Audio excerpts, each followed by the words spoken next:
bend, up,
శ్వాస మాత్రం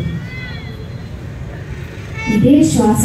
గాయాలని నయం చేయాలి అంటే రోజు కొంచెం సేపు మనం కేటాయించి మెడిటేషన్ చేసినట్లయితే మనలో ఆ గాయాలన్నీ తొలగిపోతాయి. లైక్ రిజెక్షన్, మనల్ని ఎవరైనా రిజెక్ట్ చేసినా అదొక గాయం. హర్ట్, లోపల బాధపడడం, ఇన్సల్టెడ్గా ఫీల్ అవ్వడం, ఒక్కొక్కసారి లో ఫీలింగ్లోకి వెళ్ళడం, ఇటువంటివి ఏంటంటే స్ట్రెస్.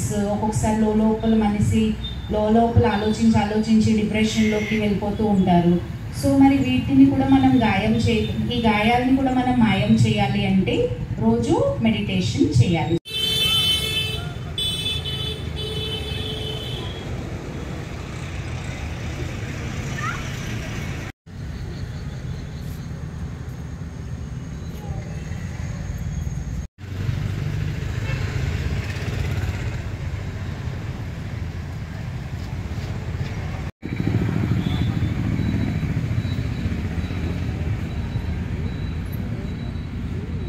అర్థం అవ్వదు. Generation gap.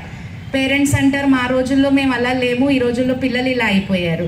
సో అందరూ ప్రతి ఒక్కరూ అడుగుతున్నారు, నాకు ఇవ్వండి, నన్ను కొంచెం అర్థం చేసుకోండి, నాకు కొంచెం ప్రేమని ఇవ్వండి. కానీ ఎక్కడి నుండి వస్తుంది? అందరూ అడిగే స్థితిలో ఉంటే నింపే వాళ్ళు ఎవరు?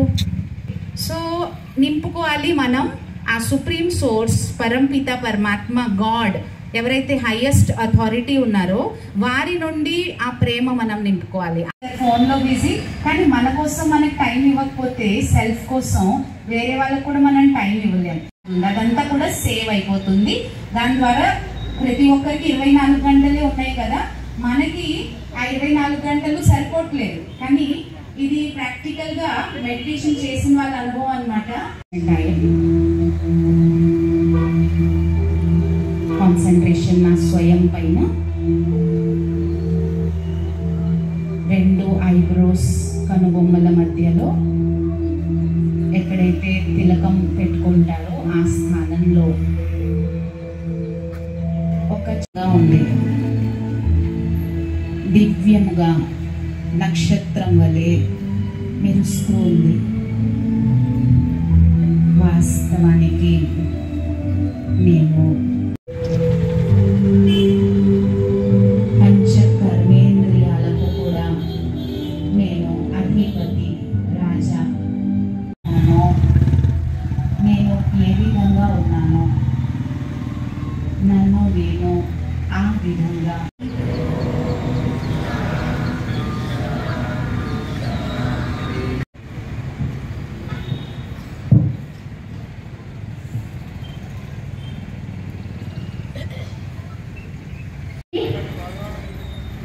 బెండ్, కిందకు వంగండి.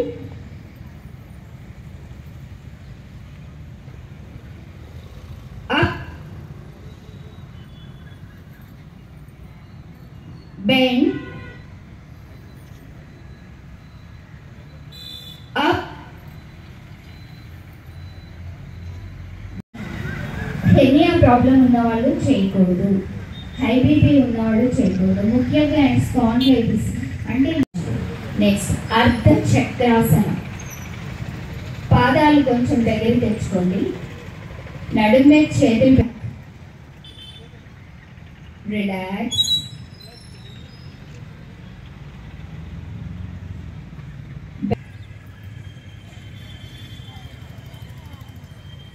రిలాక్స్. ముందు కాళ్ళు చాపేసి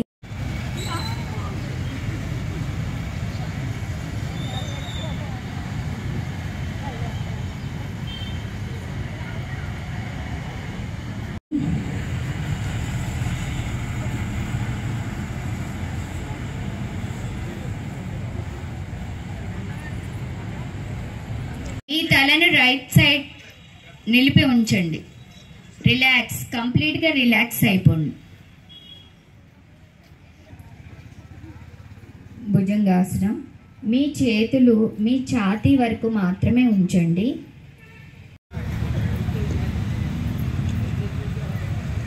కపాలభాతి ప్రాణాయామ హైపర్ టెన్షన్ ఉన్నవాళ్ళు నాడీ శోధన ప్రాణాయామ ఆర్ అనులోమ విలోమ. ముందుగా కుడి చేయి నాసికా ముద్రలో పెట్టండి.